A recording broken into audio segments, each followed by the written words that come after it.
নিজ হাতে উপার্জিত কামাই এটা পৃথিবীর শ্রেষ্ঠ কামাই, আলহামদুলিল্লাহ। পরিশ্রমের মাধ্যমে যে উপার্জন, এটাকে ইসলাম আমাদেরকে উৎসাহিত করে। শুধু নামাজ, রোজা, জিকির এগুলো নিয়ে ইসলাম আমাদেরকে পড়ে থাকতে বলেনি। কোরআনিক অর্ডার হচ্ছে আপনার নামাজ শেষ, আপনি বেরিয়ে পড়বেন, কাজে বেরিয়ে যাবেন। ফাইদা কুদিয়াতিস সালাতু ফান্তাশিরু ফিল আরদি ওয়াবতাগু মিন ফাদলিল্লাহ। বিধানটা কার বলুন? আওয়াজ করে বলুন, বিধানটা কার? এটা কোরআনিক ভার্ডিক্ট, কোরআনের বিধান। নামাজ শেষ, গোল হয়ে বসে জিকির করতে বলা নাই আল্লাহ।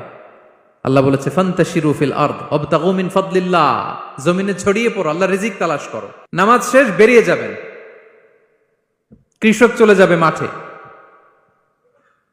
শ্রমজীবী চলে যাবে ফ্যাক্টরিতে, শিক্ষকরা চলে যাবে তাদের শিক্ষা প্রতিষ্ঠানে, কর্পোরেট ওয়ার্ল্ডের লোকেরা চলে যাবে তাদের প্রতিষ্ঠানে।